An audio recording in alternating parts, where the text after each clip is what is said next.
히브리서 12장 2절로 3절 말씀 보겠습니다.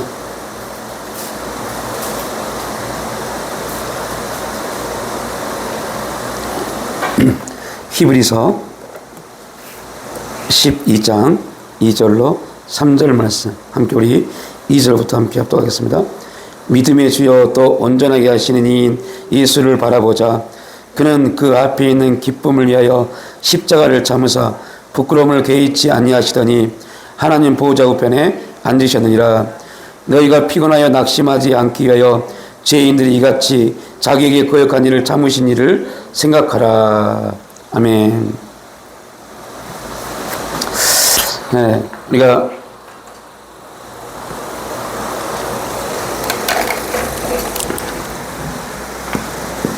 사탄이 삶이라는 우리의 가장 기본적인 원리를 가지고 어떻게 살 것인가, 또 어떻게 살래? 어떻게 살 것인데? 라는 부분으로 또한 우리의 믿음을 가지고 우리를 넘어뜨리려고 한다는 부분을 외압주에 나눴습니다. 이때 사탄이 우리의 삶을 통해서 이렇게 공격해 올 때, 그러면 우리는 어떻게 이 공격에 대항해서 승리할 수 있을까? 우리 신앙의 가장 목표된 부분이죠. 어떻게 우리가 승리할 수 있을까? 그에 대해서 우리는 예수 그리스도께서 십자가에서 이 모든 것들을 십자가에서 담당하셨고, 이제 우리가 성령 안에서 예수님이 담당하셨던 이 일에 대해서 사탄이 삶이란 원리 안에서 너의 삶을 어떻게 할 것인데, 무엇을 먹고 살 것인데, 너의 노후는 준비되어 있어? 너 앞으로 네 인생은 어떻게 될 것 같으니? 이러한 원리를 가지고 우리를 공격해 올 때, 이거마저도 십자가에서 예수님이 담당하셨다. 우리는 이거에 대해서 우리가 고민하는 순간부터, 이 삶에 대해서 고민하는 순간부터 우리는 하나님을 향한 우리의 모든 신앙을 잃어버릴 수밖에 없다를 나누었습니다. 또한 이제 사탄이 너 어떻게 살 것인데, 어떠한 네 인생이 어떻게 될 것 같은데? 라고 우리에게 이러한 질문을 주었을 때, 우리가 진짜 내가 그런가? 하고 고민하고, 그러고에 대해서 진짜 내 인생의 결말이 어떻게 될 것인가에 대한 고민과 생각에 빠졌을 때, 사탄은 네 믿음이 참 그것뿐이야 라고 하면서 우리 믿음까지도 무너지게 만든다는 것. 그래서 이 일에 있어서 너무 수많은 그리스도인들이 자유할 수 없다는 것에 대해서 나눴습니다. 그러면 이 부분이 우리에게만 있었던 일이냐? 아니죠. 성경에 보면 수많은 사람들, 믿음의 사람들, 초대교회 그 뜨거웠던 믿음의 역사를 가지고 있던 성도들에게도 동일하게 이 문제는 주어진 문제였고, 그때나 지금이나 동일하게 이 문제에 대해서 어떻게 이 문제를 해결할 것인가, 어떻게 이 문제에 대해서 우리가 승리할 수 있을 것인가. 그래서 우리가 로마서 8장 말씀을 통해서 한 가지를 나눈 게 있죠. 로마서 8장 18절에 보면 바울이 이렇게 말합니다. 생각하건대 현재의 고난은 생각하건대 현재의 고난을 말합니다. 그러면서 우리가 여기서 고민해야 될 게 뭐라고요? 이 현재라는 시점이라는 겁니다. 그러니까 우리가 이 현재라는 이 의미를 성경적 해석이 아니라 그냥 우리의 시간적 내용으로 현재라는 부분을 해석을 해버린 것 때문에 이 해석이 잘못된 엉뚱한 해석으로 적용되는 경우가 굉장히 많이 있다라는 내용으로 2주 전에 나눴던 얘기입니다. 현재가 뭐냐라고 할 때 이건 우리가 만든 24시간 365일이라는 그 시간이 아니라 예수님의 정확히 말하면 초림부터 재림까지를 현재라고 말합니다. 그러니까 우리의 시간과 달리 그냥 예수님의 초림, 이제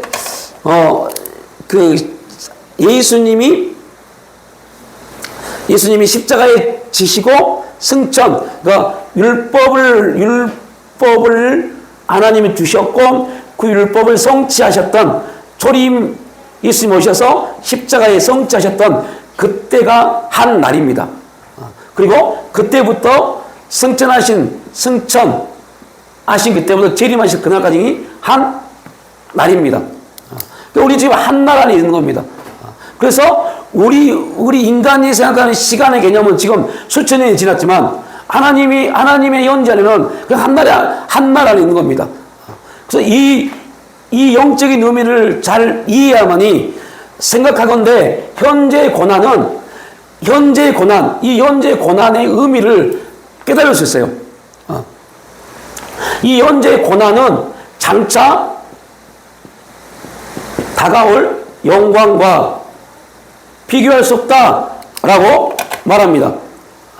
그러니까 이 내용에서 현재 고난은 이라고 말할 때 예수님이 하나님의 말씀을 통해서 우주만물을 창조하시고 그리고 이스라엘 백성들을 중심으로 율법을 주셔서 하나님의 사랑에 대해서 하나님의 역사에 대해서 쭉 이루어 오셨음에도 불구하고 이 율법을 가진 그들은 하나님의 역사 가운데 있지를 못했죠. 그리고 오히려 이 율법 때문에 그들은 죄인이 되어버렸어요. 하나님의 역사 가운데 있었다면 율법을 통해서 그는 죄인이 되지 않았을 겁니다. 근데 하나님의 역사 가운데 있지 못했어요. 이거는 왜 중요하냐면 지금도 마찬가지입니다. 예수님이 십자가를 통해서 다 성취했음에도 불구하고 그 예수님이 십자가 안에 있지 못하면 우리는 또 뭐가 돼요? 죄인이 됩니다. 죄인입니다. 예수님이 이때는 성취가 없었기 때문에 그들은 죄인이라 칭해도 그 죄인이 그들을 정죄하지 못했어요. 근데 예수님이 십자가를 딱 성취하는 순간부터 우리는 심각한 문제의 죄인에 빠질 수 있어요. 어디 안에서 회복되자냐면요, 예수님의 십자가 사건을 통해서요. 이거 되게 잘 이해하셔야 돼요. 그래야만이 우리가 현재의 고난이란 말이 무슨 말인지 알게 되고, 그리고 이 생각을 통해서 우리가 이 현재 고난 가운데 우리가 이 고난을 어떻게 이길 것인가에 대한 부분을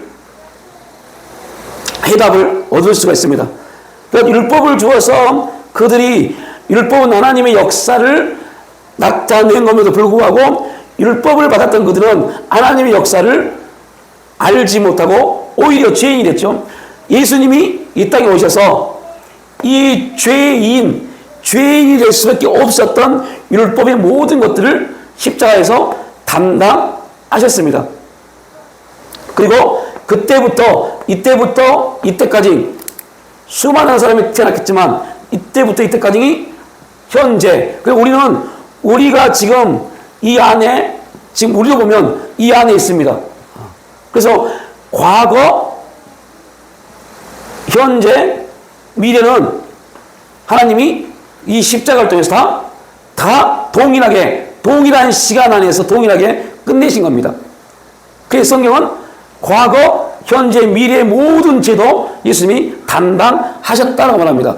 여기서 우리는 과거, 현재, 미래라는 시간적 개념으로 이걸 해석하지만 성경을 통해서 보면 예수님이 십자가에 지신 것은 과거지만 우리의 시간에서 과거지만 믿음 안에서는 현재입니다. 이제 이거 이해되시죠? 이거 이해해야 돼요. 우리의 시간적 개념에서는 예수님의 십자가 사건은 과거입니다. 그런데 그 십자가 사건이 과거로 있으면 안 돼요.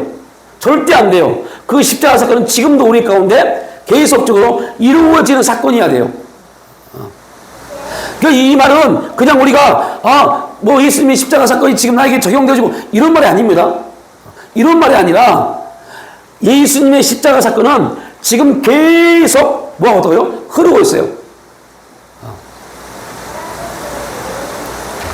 한 통으로 보면 미래가. 네. 그래서 우리의 시간은 예수님의 2000년 전에 십자가를 졌지만 현재라는 예수님의 시간을 보면 지금 그 십자가에 완성된 성취된 그 안에 있는 겁니다. 지금. 그래서 돌이켜보면 사도들이 야 주의 강림이 가까웠다라고 말합니다.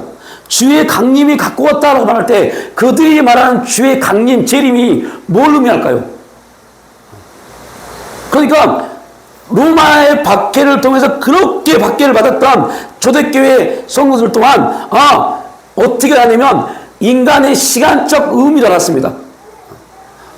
우리가 여기서 조금만 인내하면 예수님이 재림하셔서 다 쓸어버리겠구나.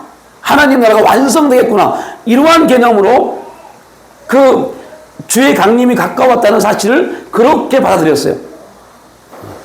그런데 여러분들 2000년 전에 사도들이 주의 강림이 가까웠다라고 말할 때 그들은 이거를 이러한 우리가 말하는 시간적 개념으로 본 게 아닙니다.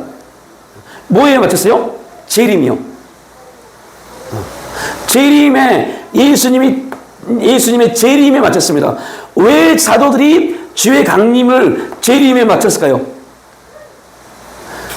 예수님이 승천하실 때 그때 사도들이 어떤 손을 썼습니까?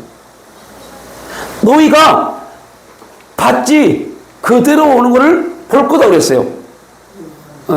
그러니까 제자들은 그 예수님의 재림을 예수님이 다시 오실 텐데 언제요? 우리가 살아있을 때.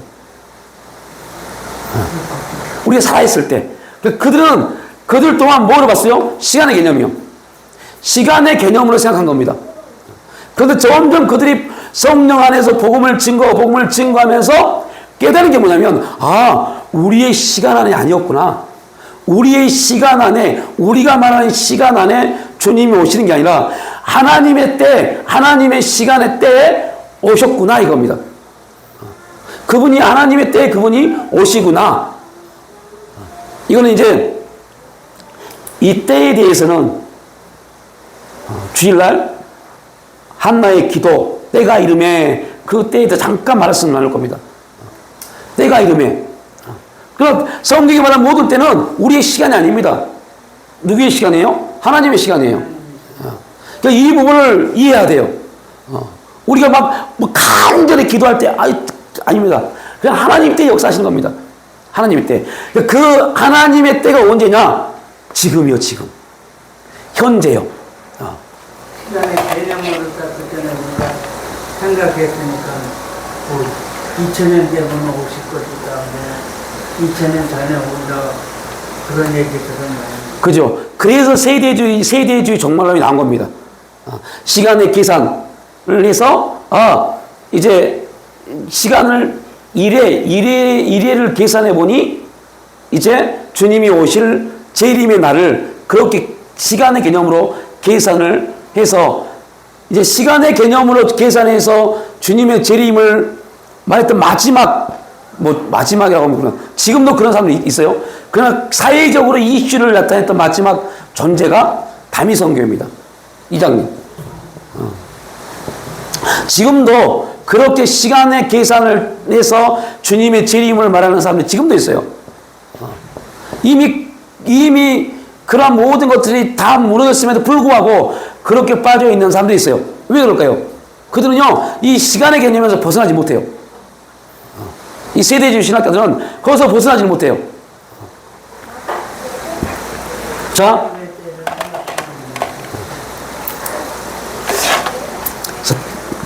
기회가 되면 그런 부분을 이제 다니엘서에 나오고 있는 일이라는 부분을 놓고 좀 나누면 그게 뭘 말하는지를 이해하면 그런 사람들의 그 논리에 빠지지 않습니다. 그러니까 성경에 특히 다니엘서에 그 부분이 나오잖아요. 그런 부분들이 뭘 의미하고 있고 왜 하나님이 다니엘을 통해서 그 부분을 말하게 했는지를 먼저 그 말하고 있는 다니엘의 상황을 먼저 봐야 돼요. 그리고 그 부분을 해석을 해야 돼요. 그러면 전혀 다른 내용이 나오는데 그걸 그냥 일반 보편적인 부분을 가지고 접근한 게 아니라 그냥 그리고 영적을 접근하다 보니까 그 다니엘의 현 상황을 빼버리고 그냥 우리의 시간적 개념, 그 개념으로 계산을 해버린 겁니다. 그게 잘못된 계산이 나오는 거죠. 자, 다시 돌아와서 그러니까 생각하건대 현재 너희들이 고난받고 있지. 근데 그 현재 너희들이 고난받은 거 우리가 생각하기는 나만 받는 고난, 나 혼자 받는 걸로 착각합니다. 여기서 또 이제 우리가 그 복음성가에 왜 나만 받는 고난이라고 이런 개념이 아닙니다. 이런 개념이 아니라 인본주의적 설교에서는 이렇게 말하죠. 아이고 집사님만 고난받은 거 아니야. 집사님만 힘든 게 아니야. 다 힘들어. 집사님만 고난받아 생각하지 마. 다 고난받고 다 이겨내. 이렇게 접근해버리면 골치 아픈 문제가 돼버려요. 이런 내용이 아닙니다. 그래 우리가 너무 인본주의적, 인간고적 그런 해석에 너무 물들어 있어요. 그래서 아이고 집사님, 아이고 권사님, 장로님, 아이고 목사님 그 고난 우리 다 겪어봤어. 우리 때는 더 힘들었어. 지금 다 이길 수 있어. 자꾸 우리가 경험하고 우리가 겪었던 것들을 가지고 하나님이 주시는 환경과 상황을 해석하려고 그래요. 이게 얼마나 잘못된 해석이 나올 수밖에 없는데 그렇게 접근하면 된다? 안 됩니다. 자, 그러면 현재 고난은 뭘 의미할까요? 현재 고난은 성경이 로마 교회의 사도 바울이 로마서를 편지를 보내면서 이 현재란 부분, 야 예수님이 십자가에서 죽으시고 승천하셨어. 그리고 그분은 다시 재림하실 거야. 승천하시기 전까지의 공생의 기간과 십자가, 이거는 예수님에게는 고난이죠. 이거는 고난입니다. 그런데 하나님의 영광, 하나님의 능력으로 그분을 다시 부활케 하시고 그분을 영광의 자리에 승천케 하셨습니다. 이때부터 여기는 영광입니다. 그래서 지금의 시대는 하나님의 영광이 무조건 우리 가운데 내려오고 있는 시대입니다.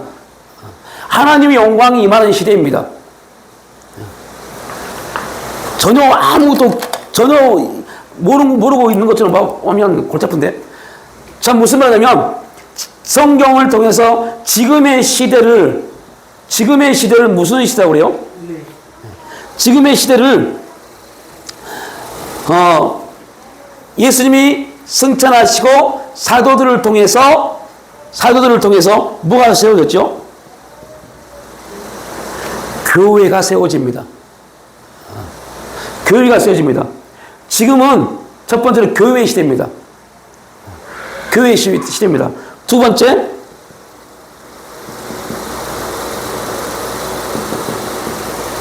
성령의 시대입니다.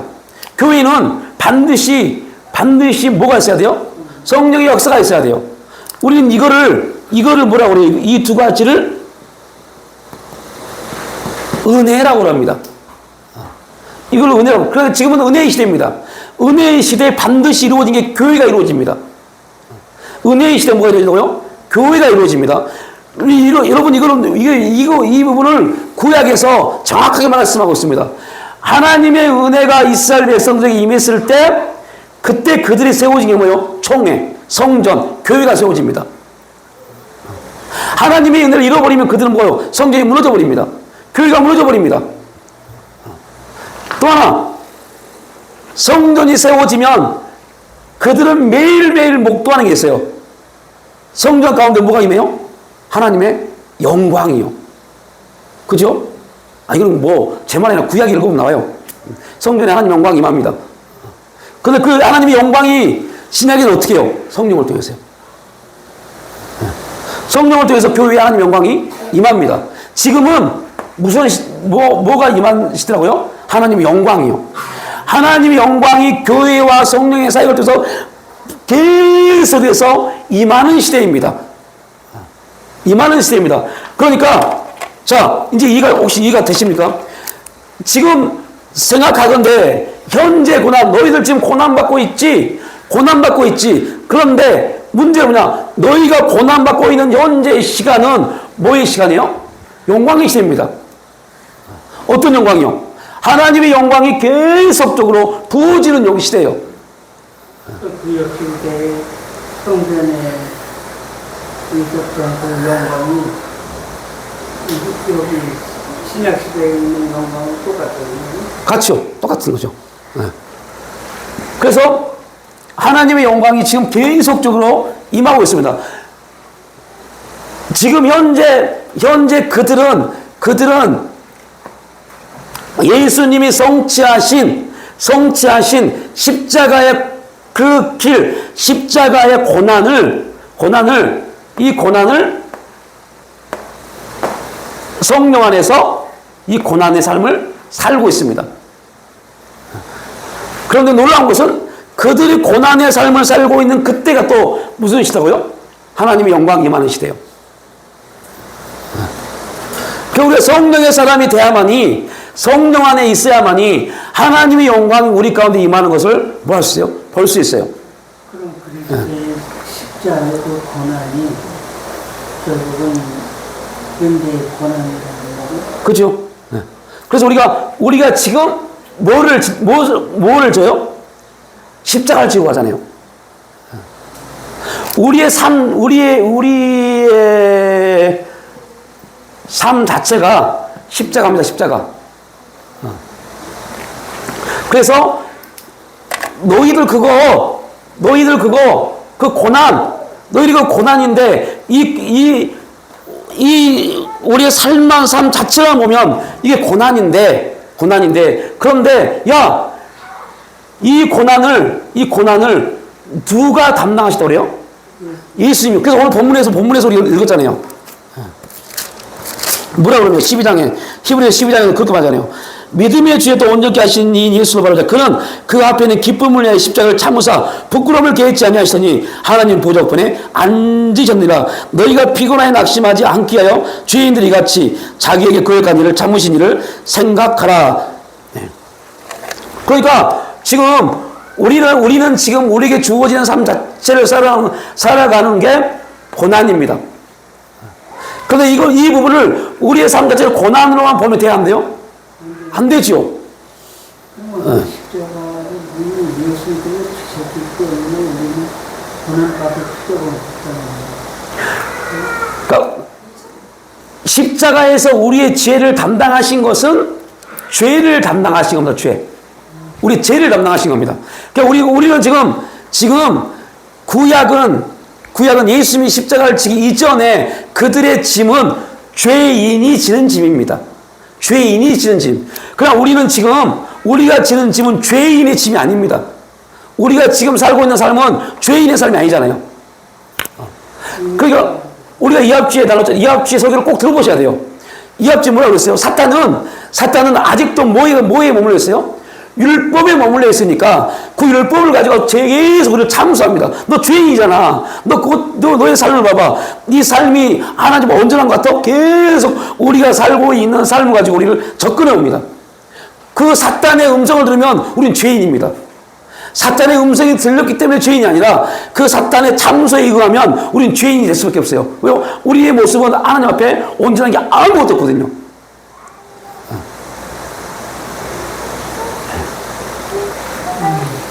그래서 그 사탄이 우리를 그렇게 넘어뜨립니다. 그런데 우리가 지금 예수님이 성취하신 예수님이 사탄이 우리를 참수할 수 있는 모든 고난을 예수님이 다 감당하셨어요. 그러니까 우리는 사탄이 우리를 너 죄인이야. 너의 삶을 봐봐. 네가 생각하는 거 봐봐. 너 넘어지는 거 봐봐. 낙심하는 거 봐봐. 너 죄인이야. 라고 말할 때 우리 어떻게 하고요? 우리는 이 앞에 나왔죠. 야, 그거 예수님이 담당하셨어. 예수님이 담당하셨어. 그러니 예수님한테 뭐예요? 따져. 죄인 아니야. 이게 그래서 이 앞지에 되게 중요하다고 그랬죠. 그게 그 말이 이렇게 말했죠. 예수님이 십자가를 지심으로 나는 모든 죄를 해방됐다. 이런 고백 말고요. 이 고백을 막 하는데 사탄이 야, 그 고백 그래. 예수님이 네 죄를 담당할 때 그건 너 지금 네 행동을 봐봐. 너 죄인처럼 사네. 그러면 뜯어버린다니까요.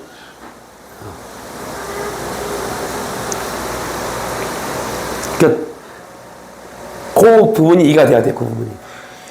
그래야만 이게 이해가 됩니다. 저도 이합주 수요일날 설교를 한 3번을 들었어요. 계속. 오늘 이 부분을 나눠야 되니까.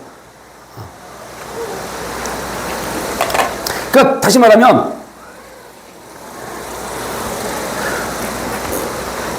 사탄은 어찌하든 간에 우리가 지금 그리스도 예수 안에 있음에도 불구하고 우리에게 찾아와서 우리를 넘어뜨리고 실수하게 하고 실망하게 하고 낙심하게 하는 것이 사탄의 사명입니다.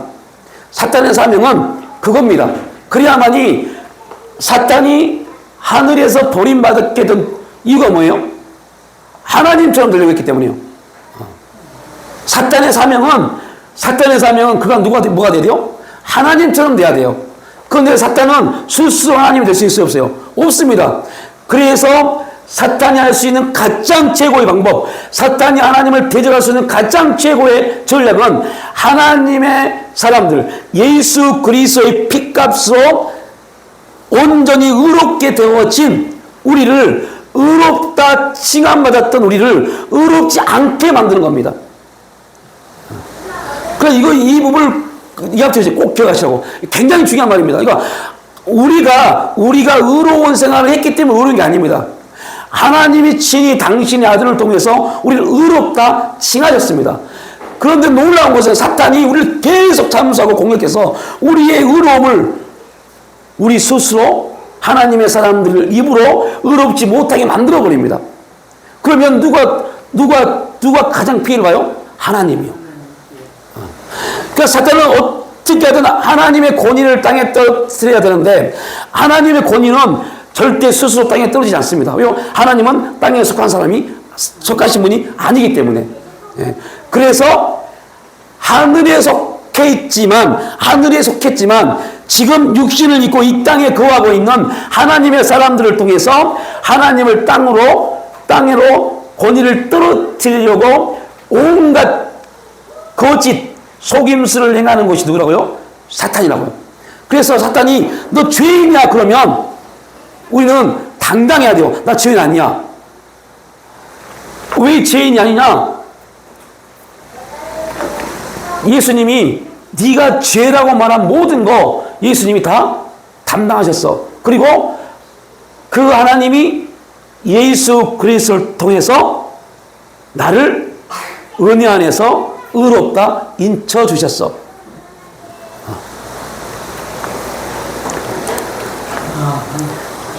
네. 그래서 우리는 지금 우리의 삶은 이제 우리의 삶 자체가 고난이란 말은 뭐 힘들고 어렵고 뭐 그런 것 때문에 고난이 아닙니다. 그런 고난을 말하는 게 아닙니다.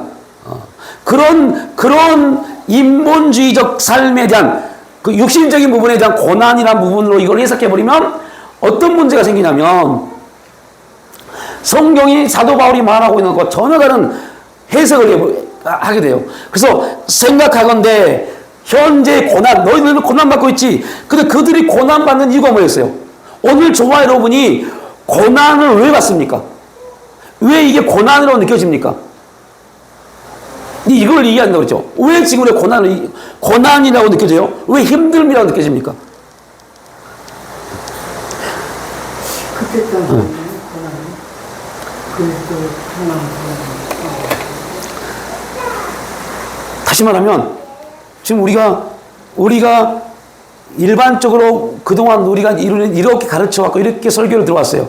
여러분 이 세상을 살아가면서 물질이 없어서 힘든 사람도 있고 뭐 대인관계 때문에 힘들고 다 고난받으셨습니다. 고난 가운데 있습니다.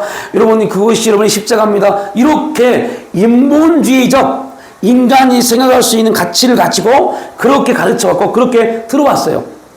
또 그렇게 우리는 이로했어요. 그러니까 힘이 없는 겁니다. 그런 고난이 아닙니다.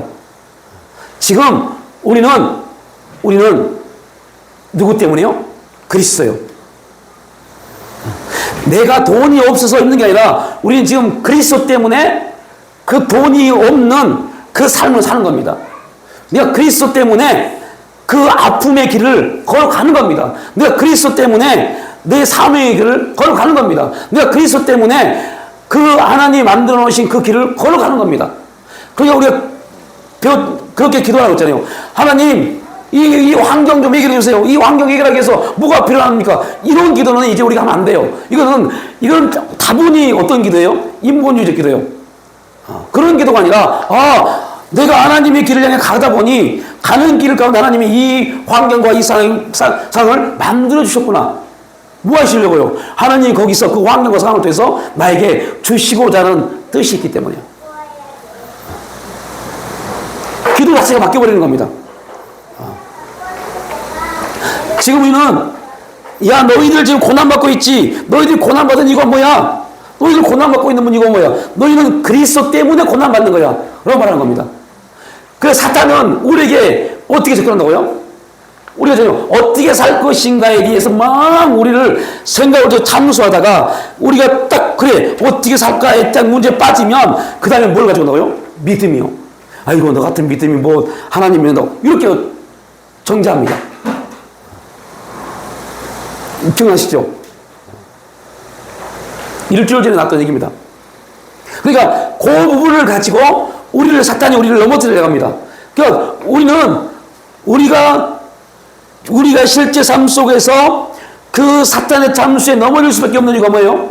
우리가 느끼기에는 하나님의 성령 안에서 우리의 참 모습을 발견하지 못하니까 그냥 우리 또한 사탄이 공격하는 대로 육신의 관점으로 나를 보는 겁니다. 내가 진짜 내가 의치가 약하고 뭐가 그래서 이렇구나. 그렇게 자기를 그렇게 만들어 버립니다.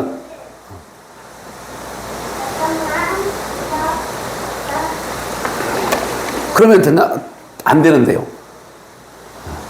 우리는 그런 사람이 아닌데, 우리는 거듭났습니다. 거듭났습니다. 거듭난 순간부터 우리는 의로운 사람입니다. 의로운 사람, 구별된 사람입니다. 완전히 구별됐어요. 우리는 하늘의 시민권자입니다. 사탄은 땅에 속한 자이기 때문에 그 땅에 속한 일을 가지고 우리를 잠수하는데, 그러면 우리가 그걸 이길 수 있는 방법이 뭐라고 했죠? 하늘을 생각하면 됩니다. 하늘을 생각하면 됩니다. 그래서 오늘도 뭐라고 합니까? 결국 본문에서 뭐랬어요? 참으신 예수 그리스도를 생각하라고 하잖아요. 그러니까 예수님이 이 땅에 오셔서 십자가를 지시기 위한 공생의 기간 동안 사탄이 얼마나 예수를 비웃었겠어요. 네. 얼마나 비웃고 비웃음을 떠나서 모욕하고 침뱉고 조롱하고 막 뺨을 치고 온 난리를 치잖아요. 그때 사탄이 어떻게 했어요? 내가 이겼다 라고 생각했을 겁니다. 그리고 결국 율법의 죄인들을 통해서 예수님이 십자가에 못 박아버렸잖아요. 그러니까 사탄이 다스리는 세계에서는 십자가가 그 당시 가장 무거운 형벌, 저주받은 형벌입니다. 그 지금 예수님이 하나님의 아들이시면서 하나님이신 그분이 오셔서 저주받아 죽었어요. 그 저주의 주인이 누구예요? 사탄이요. 그러니까 예수님은 지금 예수님의 십자가의 죽음은 사탄이 보기에는 뭐의 죽음이, 이거 뭐에 의해서 죽은 거예요? 자신에 의해서 죽은 겁니다. 예, 이거 아시죠? 자신에 의해서 죽은 겁니다. 누가요? 예수님이요. 그런데 하나님의 섭리에는 뭐였습니까? 하나님의 섭리에서는 예수가 그렇게 죽어서 사탄의 모든 권세를 어디에요? 땅에 묻어버린 겁니다. 땅에 묻는 게 하나님의 섭리입니다. 그리고 땅에 묻어놓고 예수를 하나님의 권능으로 부활시키는 거. 사탄은 그걸 몰랐어요. 사탄은 무조건 예수가 십자가에 못 박고 죽으면, 왜요? 율법의 마지막은 사망이니까요. 네, 율법의 마지막은 사망입니다. 그래서 사도 바울이 로마서 7장에서 쫙 말하잖아요. 율법을 쭉 말하면서, 와, 율법으로는 내가 아무것도 할 수 없구나. 나는 죄인이구나. 정죄받을 수밖에 없구나. 그런데 생명의 성령의 법으로 라고 말하잖아요. 사탄이 모르는 게 뭐냐면 예수님의 십자가 사건을 통해서 하나님의 영광이 어디에요? 이 땅이에요. 이 땅에 임하는 것을 사탄은 몰랐어요. 사탄은 오직 사탄의 결말은 죽음이니까요. 죽음이니까요. 그러니까 하나님은 예수님의 죽으심을 통해서 하나님의 권능이 이 땅에 임하는 것이 하나님의 역사였어요. 예수님이 죽으심으로 하나님의 권능이 땅에 임해서 땅 속에 있는 예수님을 살려버리잖아요. 부활시키셔서 예수님을 승천시키십니다. 그리고 놀라고 그렇게 끝나면 안 되잖아요. 그렇게 끝나버리면 문제입니다. 근데 그리고 나서 하나님이 이 땅에 남겨놓은 게 뭡니까? 교회입니다. 이 땅에 남겨놓은 게 교회입니다. 그 교회는 예수 그리스도 외에 어떠한 말도 하면 안 돼요. 왜요? 교회는 오직 사명이 예수 그리스도입니다. 그래서 성령을 보내주셔서 또 다른 보혜사, 예수님도 이 땅에 오셔서 뭔 말했어요? 하나님 말씀만 얘기했죠. 또 다른 보혜사인 성령님도 오셔서 하는 것 족족히 하나님 말씀입니다. 그래서 지금의 시대는 교회의 시대인데, 교회의 시대는 어떤 시대예요? 하나님 말씀이 선포되는 시대. 하나님 말씀이 선포되어지고 그 말씀의 성령의 역사는 통해서 뭐가 임해요? 하나님의 영광이요. 그걸 몰랐어요. 그래서 오늘도 이걸 하나도 못하네. 초대교회 사탄이 로마의 황제들을 통해서, 권세자들을 통해서 하나님의 사람들을 핍박하기 시작합니다. 근데 여러분 얼마나 놀라운 거 보세요. 사탄이 다스리는 로마의 황제. 그 당시 로마는 세계를 점령했던, 세계를 호령했던 그런 나라입니다. 그 나라의 황제는 신입니다. 그 사탄이 그 황제를 다스려서 하나님의 사람들 어디에 살게 해요? 땅 속에요. 햇빛을 보지 못한 땅 속에 살게 합니다. 그때 사탄은 뭘 생각했을까요? 내가 봤지, 내가 이겼어 라고요. 내가 이겼어. 예수 믿는 사람들, 예수 믿는다고 저 난리를 쳐도 결국 그들은 어디에 속해요? 땅 속에 있다는 것을 사탄은 그것밖에 몰랐어요. 왜요? 사탄이 알고 있는 부분은 오직 하나님의 뜻은 누구로만 할 수 있어요? 성령으로만요. 그래서 사도 바울이 고린도 교회에게 뭐라고 말합니까? 하나님의 그 모든 사정은 누구만 하시는 거예요? 성령님만요. 그 성령이 지금 우리와 함께 하시면서 하나님의 뜻을 우리 가운데 나타내는 겁니다. 그래서 그 로마에 있는 로마 교인들은 땅 속에 있는 것이 그들에게 뭐예요? 고난받는 겁니다. 누구 때문에요? 그리스도 때문에. 그러나 그들은 그 땅 속에 살고 있는 카타콤 땅속 굴을 틀어놓고 거기에 살고 있는 것 살면서 무엇을 먹을까 무엇을 입을까가 그들의 근심이 아니었어요. 그들의 오직 근심은, 그들의 온전한 근심은 주의 강림이었어요. 예수님이 재림하시면, 강림하시면 주의 오직 그들의 신앙의 중심은 강림이었어요. 그 예수님의 재림을 기다리면서 그 땅 속에서 그들은 세상에 대해서 두려워하지 않았어요. 이게 요 말입니다. 현재 너희가 고난받은 거, 그 고난, 무엇을 먹을까, 무엇을 입을까, 어떻게 살 것인가, 너희, 그것이 고난이 아니지. 너희들 고난은 지금 그리스도 때문에 예수 그리스도의 강림, 재림을 기다리면서, 사모하면서, 정말 그 안에서 무엇을 먹을까, 무엇을 입을까, 어떻게 살 것인가 다 버려버리고, 그 안에서 너희들이 주의 강림을 기다리는 너희들에게 내가 영광 가운데 임할게. 이게 로마서의 사도 바울의 고백입니다. 베드로의 고백입니다. 그리고 히브리서의 고백입니다. 우리가 느끼는 고난에 대한 의미는 지금 다 어디에 있어요? 그래서 참 안타깝지만 그리스도인들의 거의 90% 이상이 고난 그러면요, 지금 우리가 느끼고 당하고 있는 어떠한 것들, 이건 그리스도 때문에 당한 게 아닙니다. 그냥 내 삶 가운데 주어진 어떠한 것들 때문에 힘들고 고통스러우고 이걸 고난이라고 착각해요. 네. 이게 고난이라고 봅니다. 그러니까 그 고난을 이겨보려고 하나님 힘주시고 능력 주셔서 이 고난 좀 이기게 해주세요 라고 기도하는데, 하나님은 야, 그건 내가 내 능력으로 이길 문제가 아니야 라고 말씀합니다.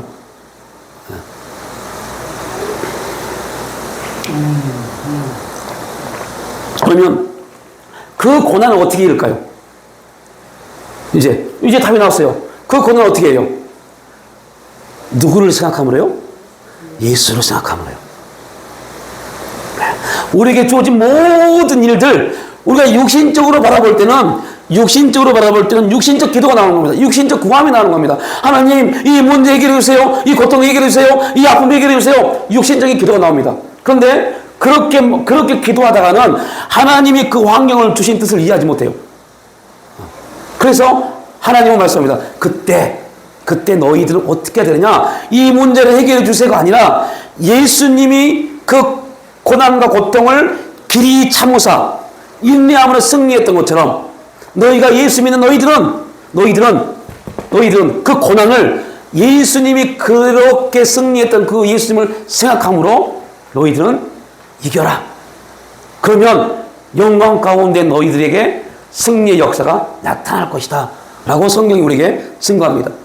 고난이 찾아올 때 어떻게 하라고요? 예수님을 생각함으로요. 여러분, 자, 결론을 내가 적을게요. 그러면 우리가 이러한 메시지를 듣지 못하면, 이러한 메시지 알지 못하면 예수를 생각할까요? 안 합니다. 안 한다니까요? 네. 모르니까요. 그러니까 또 인간적 방법을 쓰기 시작하는 겁니다. 가난하니까, 돈이 없으니까 돈 벌어야지. 여러분, 돈을 버는 게 잘못된 게 아닙니다. 왜 내가 돈을 벌어야 되는지, 하나님이 왜 나를 그렇게 인도해 가는지 그 의미를 알지 못하면요, 돈을 벌고 직장생활 하면서 그 인생을 허비해버리는 겁니다. 얼마나 불쌍해요. 우리 인생이 하나님께 영광을 올리기 위한 인생인데, 하나님께 영광을 돌리지 못하고 온갖 돈 버는데 온 생각이 다 뺏겨버리고 시간을 다 뺏겨버리고 끝나버린 인생. 그 인생을 누가 책임져줘요? 목사가요? 목사는 책임 못 져줘요. 남편이요? 아내가요? 자녀들이요? 책임 못 져줍니다. 하나님은 우리에게 주신 그 시간을 그냥 내 먹고 사는 문제 때문에 다 허비해버리고, 세월을 아끼라 때가 가까웠다고 말씀하면서 불구하고 세월을 허비하고 있어요. 왜 내가 지금 이 일을 해야 되는지, 하나님 왜 나에게 이러한 선택을 하게 하셨는지에 대한 고민과 갈등과 기도가 있지 않으면 그 시간이 불행한 시간이 될 수 있어요. 예수님을 생각한다고 하면 무엇을 먹을까, 무엇을 입을까, 변하지 말라는 그 말씀을 이루어지는 게 되겠네요. 그죠? 그러니까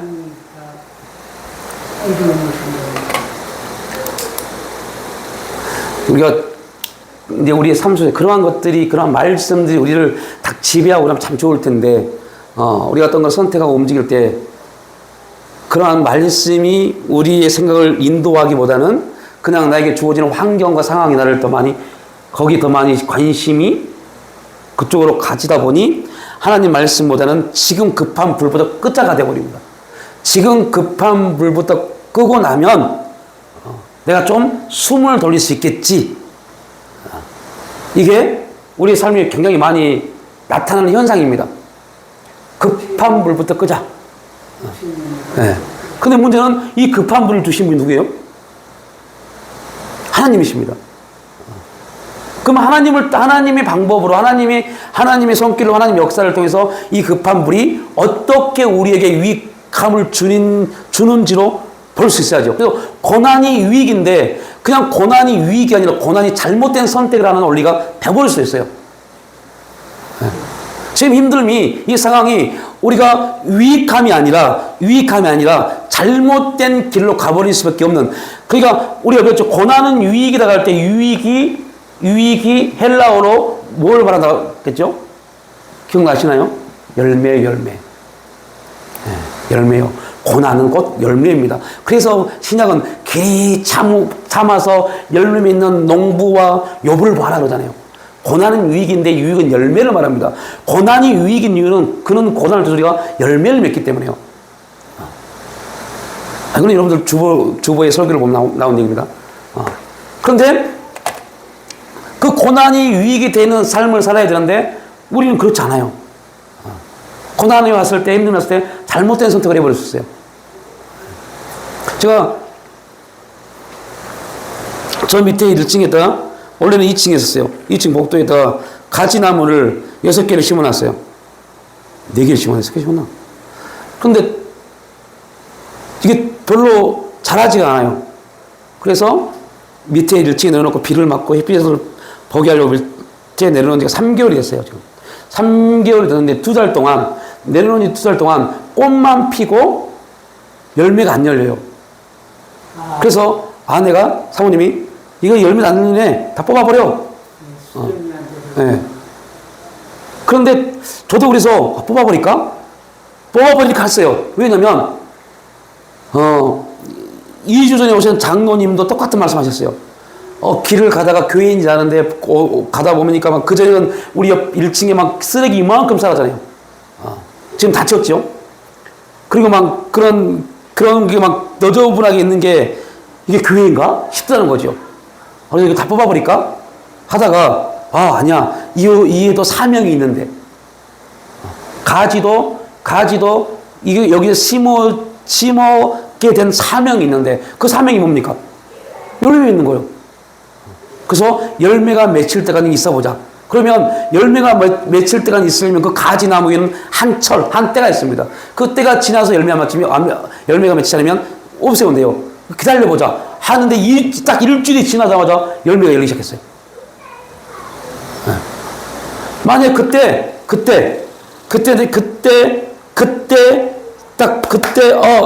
안 열리네 뽑아버렸으면 그 열매 지금 7개가 열렸는데 그 열매를 못 봤을 겁니다. 우리가 어떠한 고난의 때, 이 가지는 그때가 무슨 때예요? 고난의 때입니다.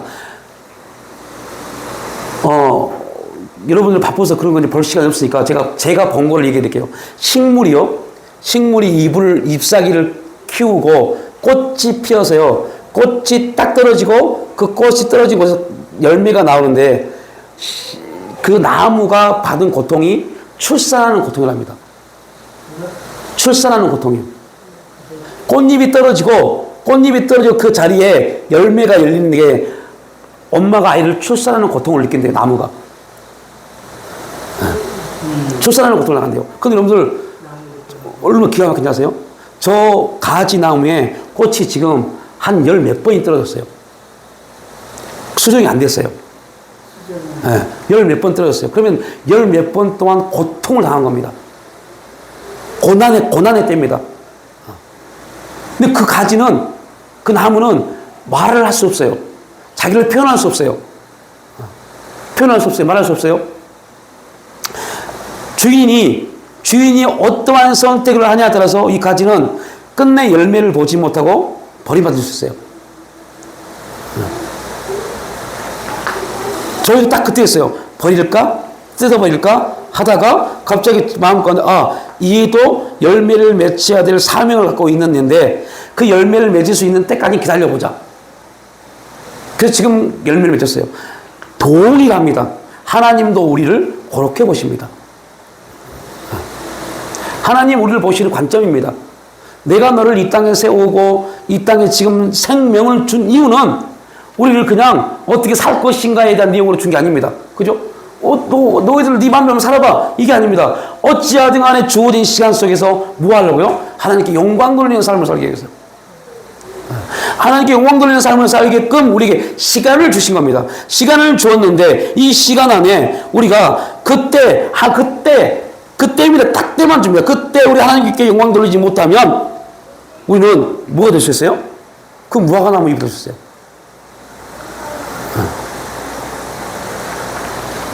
그런 인생이 되면 안 되잖아요. 저도 마찬가지고, 저도 목사입니다. 목사로 사명을 주셨는데 못하겠어요. 너무 힘들어서. 이런 말 계속 하니까 합니다. 너무 힘들어서 못하겠어요. 더 이상 못하겠어요. 어떻게 해요? 근데 결국 못하겠습니다 하나님, 너무 힘듭니다 라고 말하고 있는 그 말을 통해서 하나님은 다시 결론을 겁니다. 너 그럼 뭐 할 건데? 너 뭐 할 건데? 이겁니다. 뭐 할 건데? 그 말은 무슨 말이냐? 너 죽어. 입니다. 너 죽어. 왜 죽어요? 이거는 여기서 내가 죽어서 당사친다는 소리 아닙니다. 그 소리가 아니라 너 네 사명의 자리에 있지 않냐면 그래 사명의 자리에 있지 않고도 살 수 있어. 그러나 나는 그 나무를 향해서 저주할 건데 그 나무를 향해 저주할 건데 그럼 그 나무가 열심히 산들 거기에서 뭐가 나오겠니? 열심히 살아봐. 내가 고난을 주어서 유익, 열매 맺게 하는 그 모든 환경을 만들어놨는데 네가 그 고난에서 유익을 얻지 못하면 너는 열심히 사는데 뭐가 없어요? 열매가 없어. 그래서 내가 마지막 날 너에게 열매를 요구할 때 너 뭘 줄 건데? 되게 무서운 말입니다. 충격적인 말입니다. 그런데 우리는 거기서 충격을 받지 않습니다.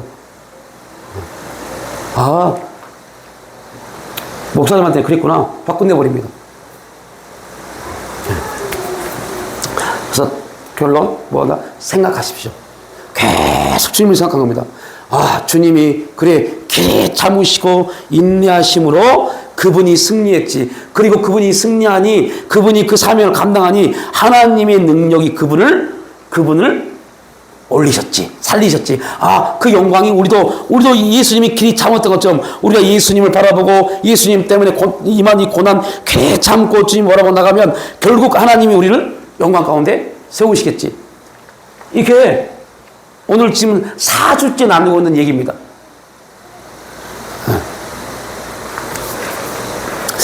아버지 하나님,